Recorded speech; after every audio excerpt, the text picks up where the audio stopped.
You are listening to It's Later Than You Think.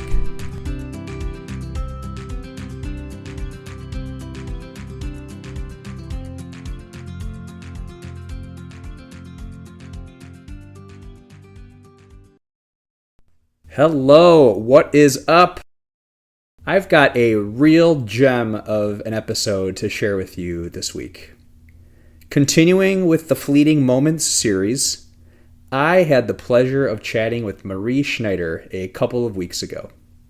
We briefly spoke before I hit record, as this was the first time we had ever met, albeit virtually. The next thing I realized, 50 minutes have gone by, and we're wrapping up the episode. Needless to say, time flies when you're having fun. I imagine you'll feel the same way. Without further ado, here's my conversation with Marie. All right. Well, today my guest is Marie Schneider. Welcome, Marie. Hi. Thank you so much for being here. I really appreciate you taking some time to chat with us today. Absolutely. Anytime. Now, we were talking a little bit before I hit record how we know each other, and I'd like to kind of give the audience and the listeners an idea of like, why did he bring her on? And yeah. we went to high school together. We won't get into the personals of where we went, but we went to high school together. I was almost positive because we connected on Facebook a few months ago, and I was almost positive that we weren't in the same class, but I was a little worried that you were going to mention that maybe we were. No, well, I mean, where we went, I know I graduated with almost 600 kids in my class, and I think your class wasn't too far behind. And being in my brother's class, I think you guys were like 520 or something. But It was big enough too, because we were never in the same building together. That's true. Yep. Yeah. So it makes sense. So. But yes, we went to high school together. So I'm like, okay, if we connected at some point, I'm like, I know we've got at least we have people in common. So I'm like, should have at least in the same area. So, right. But yeah, so cool. I'm excited to have you on here with just when I was, having some guests on the podcast and what people are interested in talk about. And I, at least from what I perused online, it seemed like you've got a lot of stuff going on, and I thought that would be a good place to start. Absolutely. So, I mean, since high school, I've done a lot, but currently I'm sitting in the position where I own a photography company called Wild Elegance. I've been doing that since pretty much my son was born professionally, and he's 15, which is a delightful age to have. And then I also, with one of my good friends, we're starting a coaching business, and my focus in that, she's going to be focusing on AODA. She is 5.5 years clean and sober, which is amazing. She just celebrated that, I think, last week.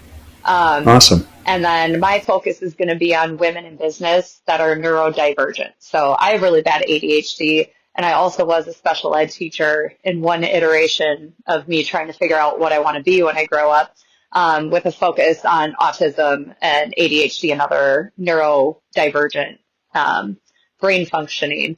And then something really exciting, kind of going back to my hometown, I will be opening a micro wedding venue, an event venue too. And what's cool about that is ever since COVID, the wedding industry, we had this big boom because everything got canceled during COVID. You could only have 10 people or whatever shenanigans happened at that time. I try to block it out a little bit. So like 21 and 22 were just massive.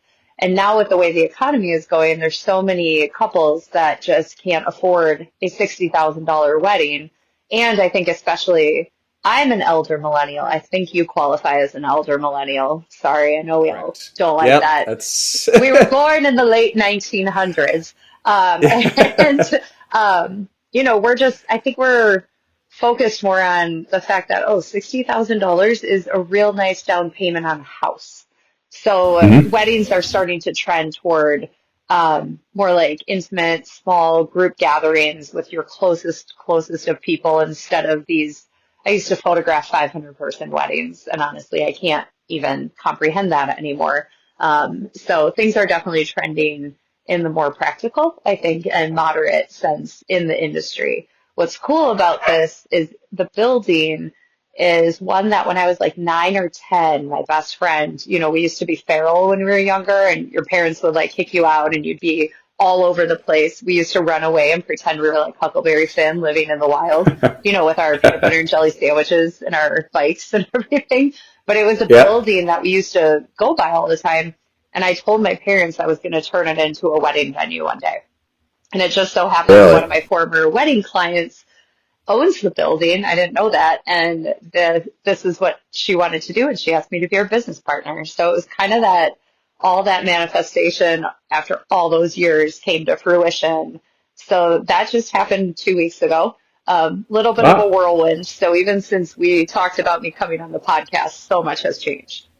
Yeah. Congratulations. Thank That's you. very exciting, and that'll add some more to your plate. But it, Right. sounds like things you're passionate about. So like that's really great to hear. You mentioned the coaching business as well, Yeah. and I think that's great. I know on this podcast I've mentioned as far as my 8+ months now of no longer drinking. Congratulations. I left that bandwagon in July. I did fall off the wagon, but it was intentional. My birthday is December. So like the month Yeah, of December, holiday parties and stuff, I had a few glasses of wine. I mean, I love wine. I can't act like yeah, I don't love wine. So, and you're mindful about it. yeah, I think it's more, that's just it. It's being like intentional about it, and not that I'm ashamed of anything I've done in my life, really. I kind of try to live with no regrets, but when I look at how I felt when I was drinking, it doesn't align with where I'm trying to go. And I mean, I bartended forever, so it's not like I'm looking down on drinking or anything, but the culture in Wisconsin is definitely different than other places I've been. Oh, for sure. I talked to a buddy that lives out west in California, and it's just Yeah. he grew up around here, so he gets it. But he goes out there. He's like, yeah, I keep a few beers in my fridge in the garage for when some guys come over and we work on our car. But like he goes, Right. he's like, Jess and he's like, we don't really drink anymore, and not many of our friends do, and it's Yeah. When I lived in Colorado, I always give no one would ever be like, do you want to go sit at the bar after work for 8 hours? It was, hey, yeah, we're going to go hit up these 6 breweries, but we're biking in between them. So you're going to feel like yeah, death tomorrow, but not from alcohol. Like you won't be able to walk. So it was just a yeah. totally different mentality. It is very interesting. Another part to that coaching, though, I think is cool too. I've got good connections there. I was also a former teacher, and I had a special ed background. Currently, in my role as a facilitator, we have a course in learning and development that is on neurodiversity. Oh, awesome. So that's, yeah, I did not design that one myself. We have someone on my team who is neurodivergent, and she was like, hey, can I do this? And I'm like, of course, like Yeah. you're the subject matter expert. It's a really interesting concept. And, sometimes, like, especially with social media, I get a little frustrated because it makes ADHD funny, which it is funny. I mean, if you don't laugh at yourself, what's the point? But there's also like the embarrassing side of it. So I started a job and it's in the office and it's with professionals, and I feel like I'm a 12-year-old kid. Like I'm saying things impulsively and that I'm embarrassed about it, or I can't sit still in a meeting. Like if you put me in a meeting for more than an hour, I'm like Oh, a small child who needs a snack and water and activity break. So it's interesting, and that's kind of where the coaching comes from. Is I try as much as possible not to medicate for my ADHD. I take Adderall. I'm not like ashamed of that at all, but I take it strictly when I need to.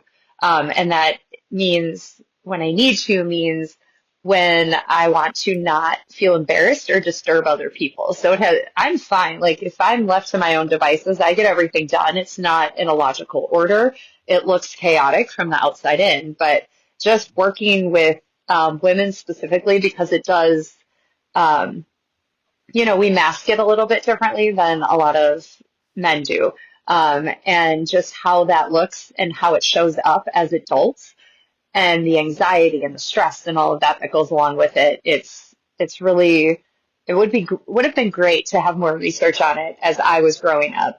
I still think it's funny. I ran into one of our teachers from high school and I was like, yeah, I was diagnosed with ADHD. And they go, no shit. I was like, oh, okay, thanks. But when we were in school, unless it was an extreme case, it wasn't an issue. I just was allowed to go on adventures and take things down to the office to get myself up and out because we had great teachers and they just understood that's what I needed. I just thought of something regarding being able to go wander around the schools. In high school, I had choir, and the choir teacher, she assigned another friend of mine and I to go do the attendance every day, and we would take the attendance, and then she would let us go down to the office and walk around the school, knowing that we weren't great singers. So I think it was just to get us out of the room. I was in show choir, so I know exactly what they were doing with you because they did it with me sometimes too. That's funny. It's cool though, like as an adult, once you start, your prefrontal cortex gets developed and you start to understand things. And especially as a parent now, I'm like, okay, that makes sense. So it's cool though. I'm glad you guys on your side have that like neurodiversity in there. Mm-hmm. 'Cause I mean, when you look at it, everyone being different is an asset to any business, to any company, to any group.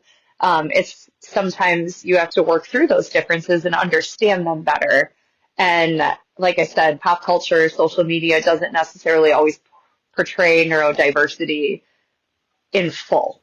So right. That's cool. So maybe this next question you've kind of answered, but as far as a major challenge you've had in your career, how did you overcome that? Whether it was maybe ADHD or something else that's kind of popped up? Oh, I would say, I mean, it's always a storm of things, right? I always laugh. Someone was like, don't you wish you could be 27 again? I'm like, oh my God, no. I was a hot mess. I had no idea what I was doing. I thought I knew, but now looking back, you're like, oof. Yeah. But I've been a single mom since my son was born. His dad and I split up 3 weeks after he was born.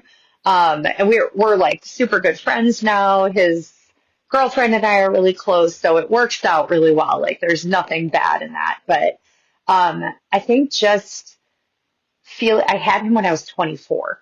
Like, and that's young by today's standards, not for everyone, but I still ended up getting my master's and being a full-time teacher while running a photography business and coaching cheerleading and all this other stuff. And I think the biggest challenge was always for me, like, I want to do everything. I want to experience everything. Life is so short.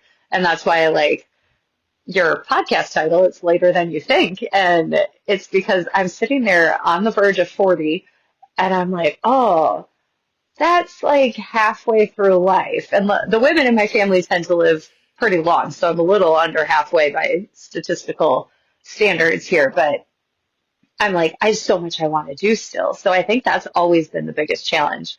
And I have gotten comments when I was interviewing for regular office jobs. They're like, you seem to be kind of all over the place. And that is obviously a component of ADHD is there's a little bit of that controlled chaos, sometimes uncontrolled chaos. But, being a single mom and wanting to do it all, but having that, I hate to use the word restriction, but the hold back on my time sometimes because my kid, especially when he was younger, was the center of everything. Now that he's older, like I walked in and said hi and he said, shh, because he's 15 and they're gaming and how dare I, interrupt Of them. course. But, it's just it's cool though. Like my kid is one of the coolest people I've ever met. And I think I'm like so blessed to be his mom because he's so different and fun and very sarcastic, which when they're 15 can be not the funnest thing, but it's still cool. So I think the challenge really was juggling everything. Like, oh, I want to travel. I want 700 dogs. I have a kid. I want to get my master's. So really now, especially since I got sober, sober-ish, as I like to call it, the clarity that I've gained in focus on, okay, you want to do all of that, but what has been the vein that's been running through it? And it's always been the event industry for me. Never concerts, never live music, nothing like that. It has always been weddings. And I don't even want to get married again. That is the most ironic part about it. I don't care. If I'm with someone and it's important to them, I would absolutely consider it, but it's not high on my priority. But that's just because of who I am. I think it's a beautiful thing. The industry can sometimes get out of hand in terms of how much things cost, like I mentioned. And I think that's, my parents raised us, George, my older brother, and I, we started working at the same nursery when we were both 14, obviously not at the same time. He's a year and a half older than me, but I worked there from 14 to 26. So our parents raised us to work really hard and value money. And I think that's the cool part of my crazy journey. And I know I'm like on a tangent now. We're on a side quest. That's what it is. But everything that I've experienced in my life, professionally, personally, has made me process things a little differently. So yeah, I grew up being like, oh, I want a fairy tale wedding and blah, blah, blah. And now I'm like, that's not practical. That didn't even Right. come into being a thing until Princess Diana, really. When you look back historically at the wedding industry, it was Hmm. Princess Diana's wedding that really catapulted that, like, I'm daddy's princess and I need the big wedding with the big everything. But a lot of people think they want that, but they don't want that. It's just like where we went to high school. We were kind of pushed a little bit, like, you got to go to 4-year college, you got to do this. If I Yep. had taken a year off to be a beach bum like I wanted to in California instead of course, I would have saved so much money because I wouldn't have all these pieces of paper that say I can read books, write papers, and follow directions. I probably would have done all this self-discovery in my 20s. I mean, that's probably a lie. I probably would have been partying a lot still. Well, I don't know about you, but I was not ready for college. No. I graduated,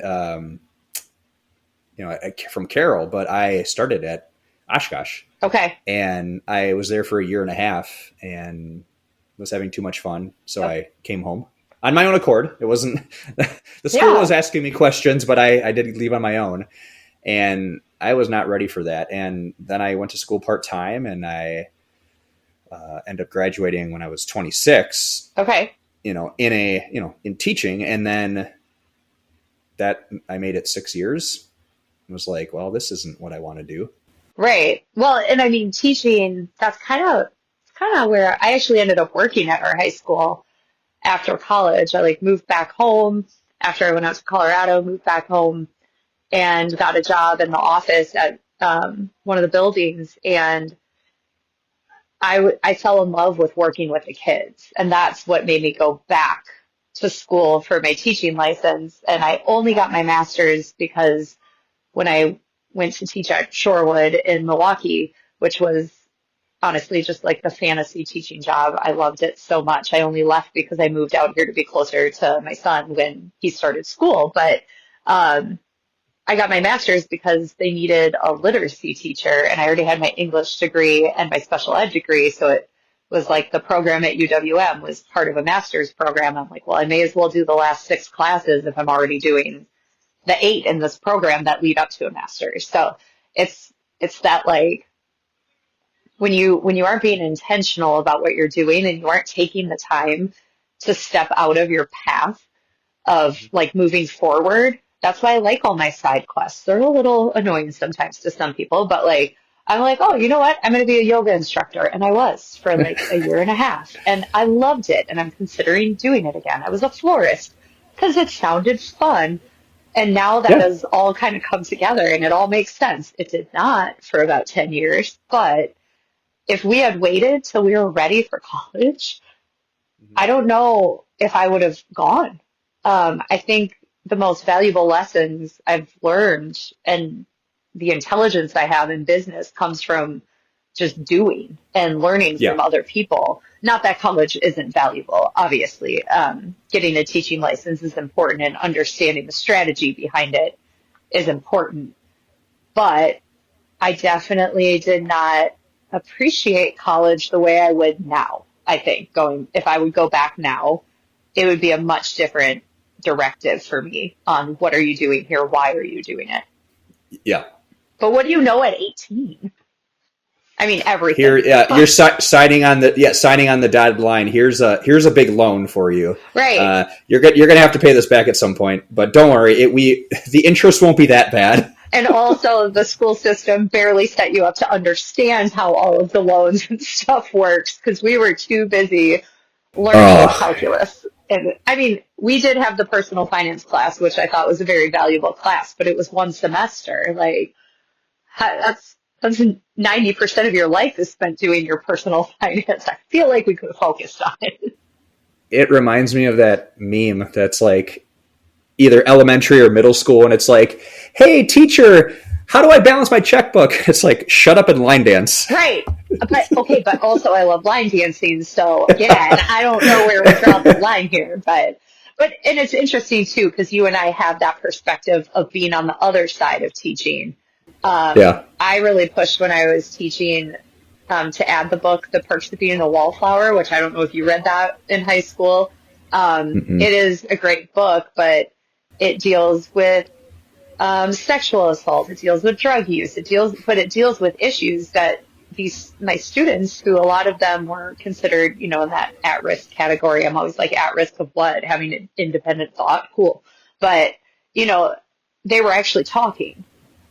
But as a teacher, when you walk in after a chapter where the kid does LSD and trips out in a bad way, and you walk in and you start your class and you're like, okay, this is why we don't do drugs.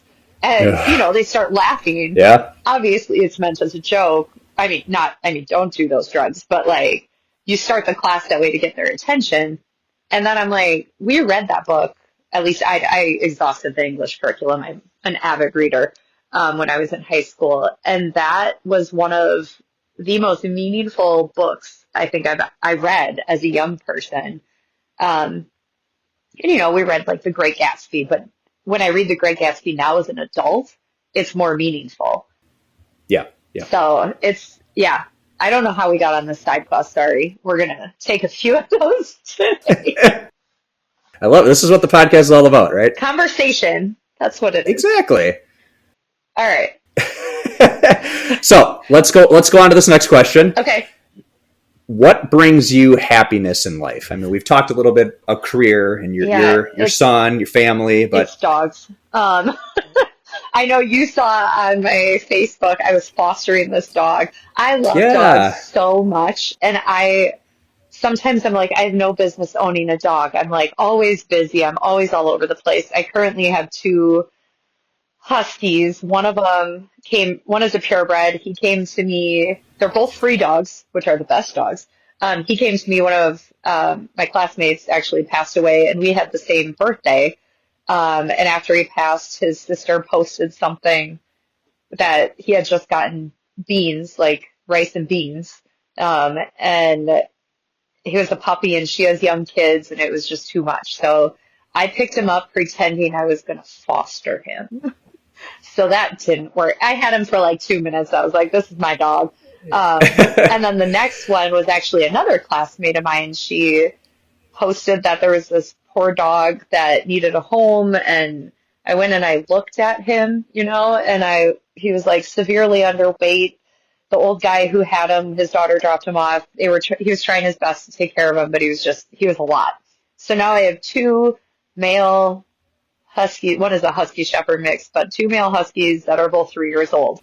So my happiness is walking. I am not walking today or tomorrow it is negative 31 out. I do have a limit, but I think just the unconditional loyalty that a dog gives you, it makes me so happy. And like, I'm an idiot with my dogs. I like walk in and I have full conversation. I'm going to be meal prepping after this.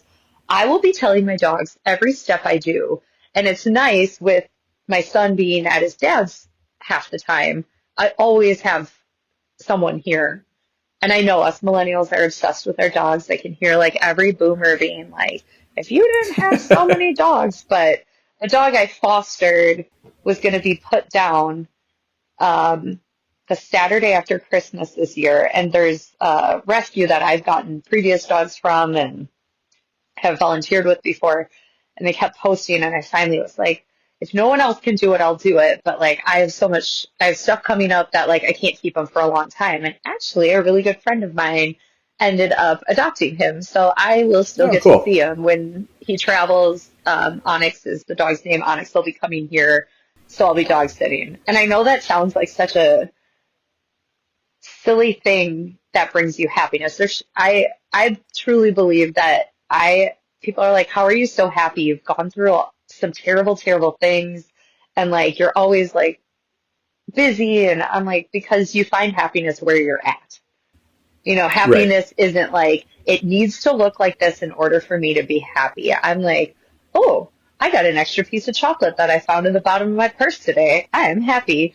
And really just finding connection with other living, whether it's people, dogs, whatever. I think that's just the whole point of being alive. So my dogs remind me of that all the time.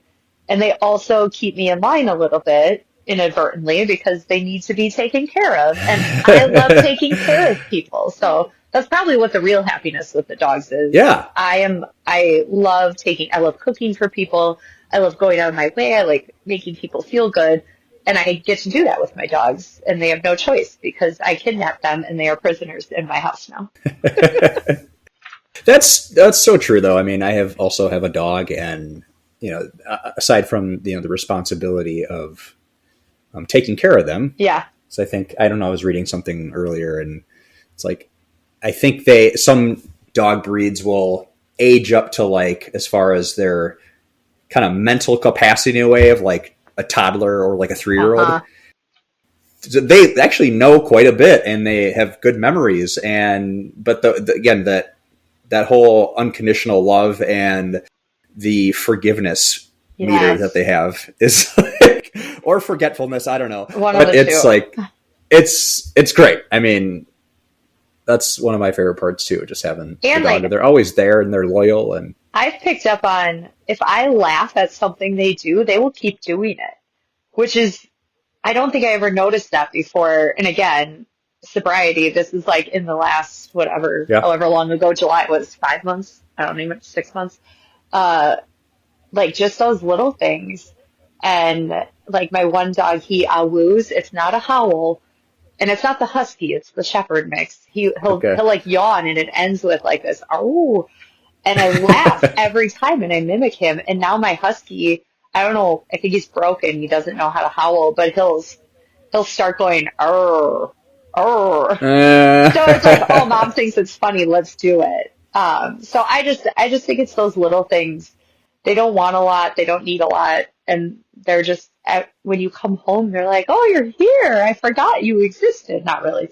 They're like waiting for me all day, every day. Oh, yeah. What kind of dog do you have? I have she's called a Chug. It's a Chihuahua Pug mix. So she's a whopping 14 pounds. Oh boy, watch out. I know. She's got a little attitude. She's sassy, but I rescued her almost 9 years ago. She will be turning 11 in April. I went to go look at a dog that was not going to get one. Just went to go look. And of course, I left that day with her.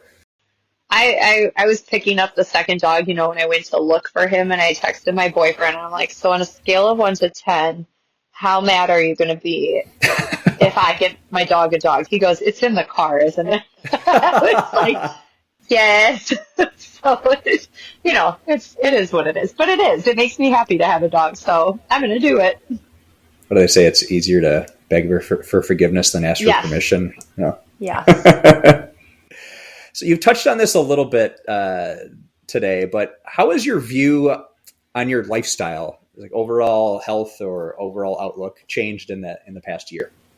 Oh gosh. Well, and I'm not one to hide things. My sobriety came because I got in a nasty bar fight, and it was not pretty, and I was so ashamed the next day. Like, unburdening that shame took weeks. It was, I still, like, when I think about waking up the next morning and I'm all bloody and like the police had dropped me off at my house and having to call my parents and tell Mm-hmm. them what I did. And everyone's like, you don't have to tell them. I'm like, well, I don't hide things. Yeah. And even calling my friends and just saying I messed up. I mean, I used way different language than that. And I didn't remember it. And that's what's frustrating. It's that realization that like my drinking, and I always thought I didn't have a problem because I only drank once or twice a week, but I drank like it was going out of style, and Yep. when and it wasn't even a question, I like instantly got sober. And I think the great thing about it is the second I kind of share it on social media, the number of people that I didn't even know Yeah. had struggled with it and then suddenly are like, I'm so proud of you. I've been sober for this long. I've been and even being a bartender, my last day was actually on Saturday. It was kind of bittersweet. Like, even though I'm not drinking anymore, like, there's so many regulars and people, and the networking in Wisconsin. It's part of the culture. Yeah. But people would come up to me and they'd be like, I've been thinking about being sober. I'd love to like talk to you about what it was like getting sober. And I feel guilty because it was so easy for me. And that is crazy to some people, but I was like, no, I I was sober a week and I was like, you can't go back to that. Like there's no, and I keep saying, like if I'm on vacation and I'm a craft cocktail nut, like if I see something that I'm like, hey, you know what? I want to know what this tastes like, the flavor profile. I'm not gonna like not because that's what I kind of tested out in December is I can do that. It's just like you said, being intentional about it. Like, okay, I'm going to have this cocktail, but then I'm done and sticking to that.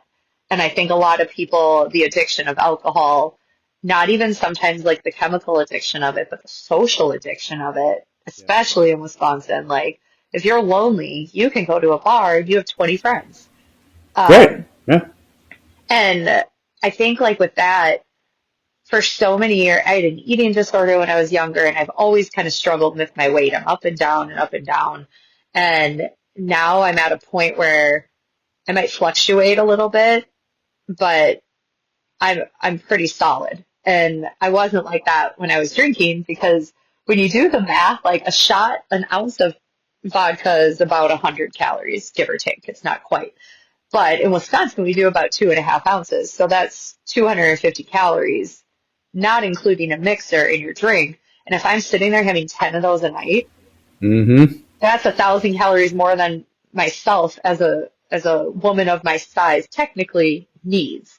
Now, if you do it every once in a while, no big deal. But when you're doing it every Thursday, Friday, Saturday, and then you're like, and I'm bloated and I'm retaining water, Uh-huh. and then the food you want when you're, which not that I'm not still guilty of that sometimes. Like if I'm stressed, I like come Oh home yeah. and I'm like, I'm eating Veg ramen out. Right. because yeah, but which is fine. Like everything in moderation is fine, but just my sobriety, I feel like has been the key to so many healthy lifestyle changes. I'm in the process right now with two of my girlfriends of it's like the hard 75, but not because I that's too much for me. But like, You mean you don't want to do your outside workout tomorrow no, screw that. I'll skip it. for I'll do the for hard. 40 I'll do the 45 minutes and when it's 30 below?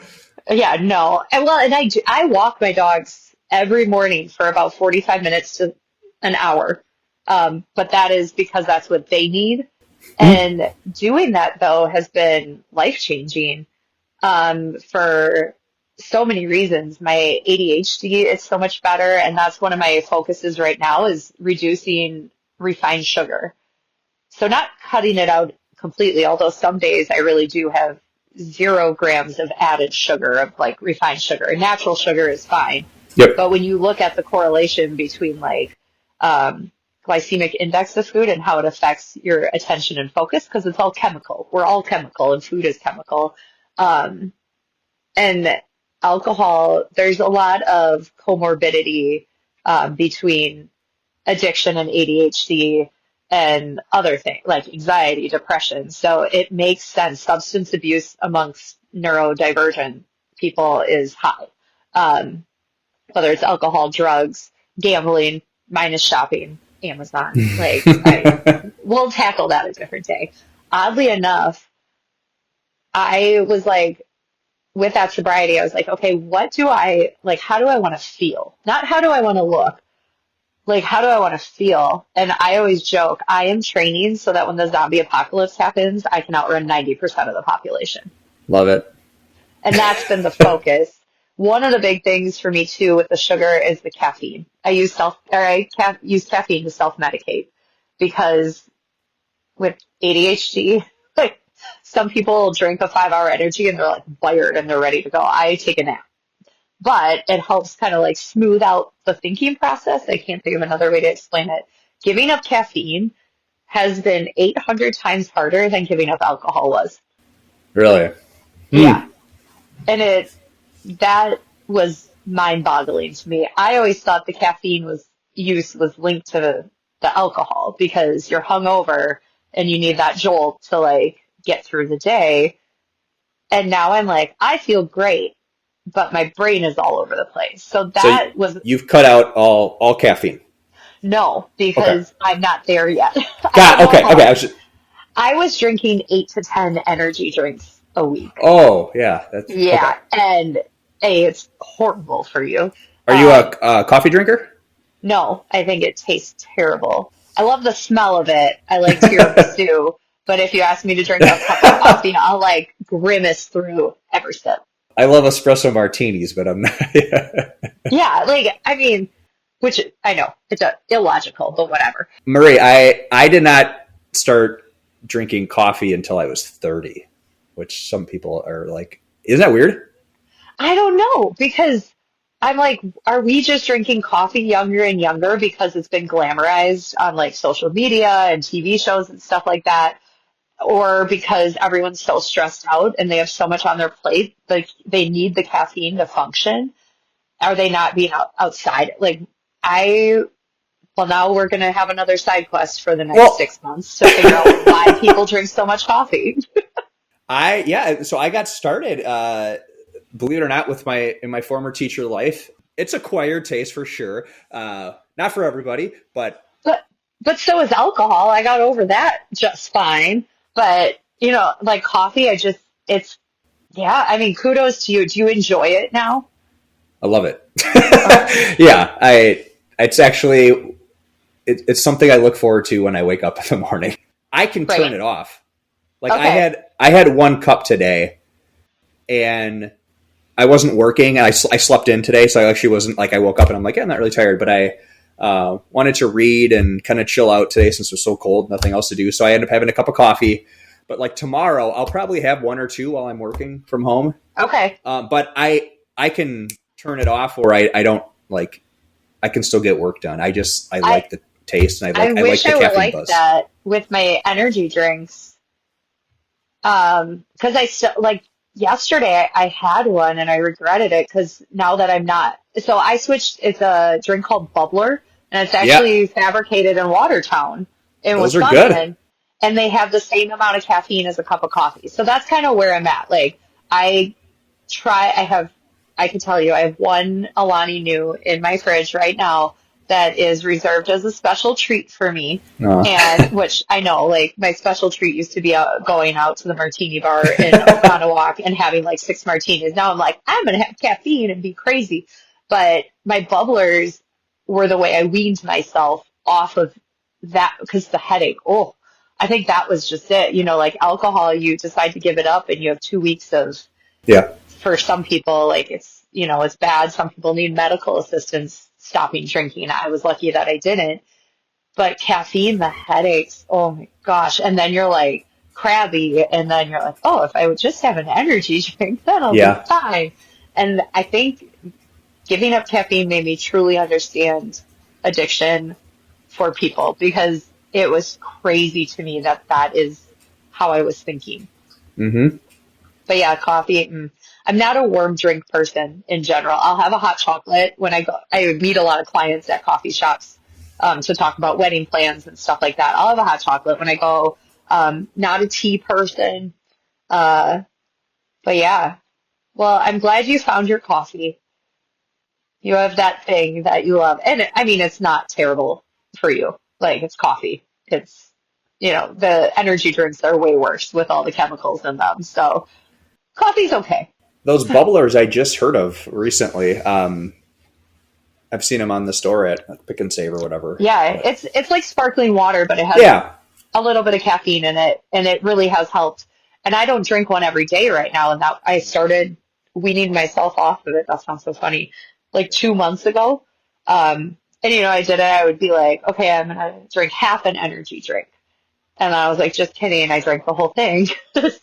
But it was like a weird process. And now I didn't have any caffeine today, and I won't because I also like religiously cut myself off at noon now because I found my sleep, is so important. I used to think alcohol helped me sleep, and I'm like, I don't think I've slept well since I turned 21. Interesting.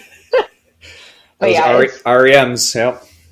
it's interesting when you start to align yourself with the idea of healthy living because my thought process is we're here once that we know of, right? We get one life that we're for certain of because we are here. Unless this is the Matrix, then I'm wrong. All my theories are just gone.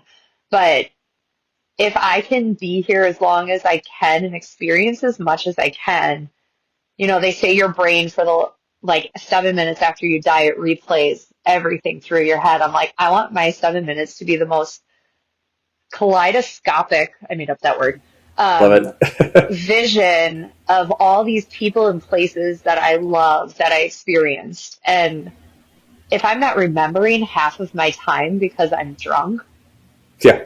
I'm not doing what really fulfills me as a person. So yeah, and I know people, I'm sure when this gets posted and I'll share it, I'm sure I'll just get all the slap back of like, oh, now you're too good for the bars. No, I go to the bars and I hang out. I just don't drink because I love the social aspect of it. I just met a friend out 2 days ago, and we do our happy hour every probably 2-3 weeks, and Yeah, we've continued that since I've stopped drinking, and yeah, we laughed just as much as we normally do. We had really good conversation. We were there for 2.5 hours, and the only difference was I was not nervous driving home. right. Well, and I even think today I noticed my tail light is cracked. Mm-hmm. And I'm like, how did that happen? I'm not a bad driver. I'm not the best driver, but I'm not a bad driver. I think I would remember like backing it, so someone Yeah. either hit my car, whatever. It's not a big deal. It's just the plastic. It is what it is. But I like noticed it when I was going into the grocery store. And then when I'm in the grocery store, I'm like, I don't even have to worry about it Mm-hmm. because I'm not drinking. And it's those little things and I think you got to be a few steps away from your drinking self in order to really see that and realize it. When you're just getting sober, it's so hard because you lose some friends, you lose some of your identity in a way, you lose your normal cadence to your weekends. But like I started hiking again. I hadn't hiked in years, and I used to go on hikes daily. So now I'm not hungover. Now I have time to do things that I actually love. And then I get you're gonna go hiking by yourself? I'm like, yeah, I'm my dad's heart attack child. I just like go do things that probably put safety third every time. But yeah, okay. But not drinking talk. I love it. So I have a question I want to ask, and this is something I generally will start each of my trainings at work on when I'm Okay. facilitating. Just kind of a couple fun questions here. This first one, if you could invite one celebrity to your next birthday party, who would that be? And I will emphasize that this could be past or present. Oh, it's gonna be Jason Momoa. I mean, like, if okay, my boyfriend is Samoan, so like, I'm a little partial here. But when I watch interviews with Jason Momoa, I just think he has one of the healthiest displays of masculinity I have ever seen. Like, the dude wears lavender and he does not care. I also love that, like, when he was married to Lisa Bonet, he was buddies with Lenny Kravitz, Lisa Bonet's ex-husband. Like, it's just a very, and he loves his kids, and everyone who meets him is like, he's just cool. Like, he's down to earth. And you never know with celebrities. Like, maybe that's all a lie, but I want to invite him so I can find out if it is a lie or if he is legitimately just that cool of a person. That's a good response. My second runner-up would be Prince. Yes. Because, I mean, I met him once in college briefly in a class that I went to school in Minnesota. Minnesota. And he had this energy about him. Like, I get it. Most petite man I have ever met, but like, just an absolute presence. But I feel like I already confirmed that, so I'm good. Like, I want to know if Jason Momoa is actually cool, and I want to stare at him selfishly. There's always that.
I've got one more question for you. Okay. I don't know if you're a podcast listener. I am. You are a podcast guest, which is awesome. But what's some podcasts that you have found yourself enjoying, either way back when or currently? So it's a total niche. It's Six Figure Photography with Ben Hartley. It is just, I mean, I couldn't even tell you how many episodes he's been doing it for a long time. And good product and it's, as a photographer, we all kind of we're lone wolves a little bit. So podcasts are really our way of like networking. I have some very good photographer friends that like, these are people I would trust. Like, I trust them with my own pictures. We really connect. We work together. But having, when you go into an office, you have coworkers and you can bounce ideas off of them and get ideas from them and all this. So, Ben Hartley's podcast is actually, it's well formatted. He has interesting guests.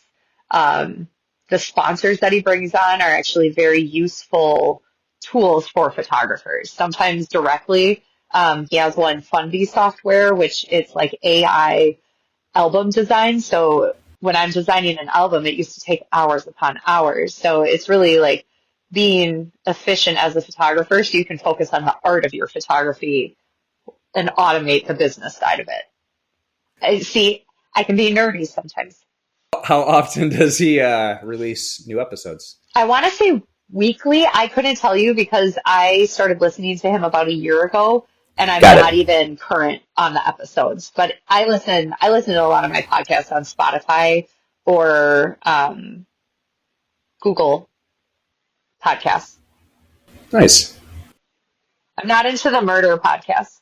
Can't do it. I was actually just wrapping one up recently about the disappearance of Kristen Smart. Oh, okay.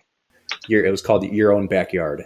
You would think, being an avid reader, that I would like stuff like that because it's, I read, well, right now I'm in my smutty fantasy era, but, I used to read a lot of like Dick Francis, who wrote all horse-based mysteries with murder and stuff like that, but the real murder stuff is so gruesome to me, and I just cannot, can't fathom it. Like Jeffrey Dahmer in Milwaukee, we know people in the gay community that were directly impacted by that. And so to me, like when that documentary came out, I was disgusted by it. I was like, I hate how sensationalized, Right. and I don't care like that other people listen to it, but when they're like, you should listen to it, I'm like, oh no, I'm fine. It's like your coffee. I'm like, you have your coffee. You have your murders. I'm good. I did not watch the Netflix documentary. I was Yeah. like, I already I know mean, about all this stuff. And I'm also a film nerd, okay. so I watch a lot of movies and documentaries. So I had to watch it. I couldn't not watch it, but it disturbed me a lot. A lot of those do, but I think it's having a psychology background. Sure. The psychology of it is absolutely fascinating when you look at the profiles of serial killers and murderers. Scary. How did we end the podcast, son? Next time I have my next guest. Okay. My next guest is a serial killer. Oh, yay. Okay. He's gonna fill us in. I'm gonna call you back for another spot. Yeah, right. Good times. Well, Marie, I do want to thank you so much for your time. This has been very entertaining, and Yeah, thank you so much. I wasn't sure exactly. I've never been a guest on a podcast, but this is super easy. I Good. love the concept of your podcast, and I hope you get a lot of really good guests that come on Yes. to entertain Well, you and everyone. I appreciate that. Thanks again, Marie. All right, have a good one. Well, if you weren't entertained even a smidge during that conversation, I don't know what to tell you. I truly hope you found something useful in all that we discussed, even if it was only a Netflix show to binge this weekend. Yet, there really was so much more. I was most impressed with Marie's vulnerability and honesty. Hopefully, you were able to connect with some of her experiences and or able to take your mind off of life for 45 minutes or so. You can follow along with Marie with her photography business, Wild Elegance. That is wildelegancewi.com, as well as on Facebook and Instagram. And her new venture starting in early 2025, Quantrell. Micro weddings, elopements, showers, corporate events, to name a few. That is quantrellwi.com, as well as their Facebook page. If you enjoyed this episode, please subscribe, give a rating, share on your socials, and tell a friend or family member. New episodes are out every Tuesday. Until then, be well.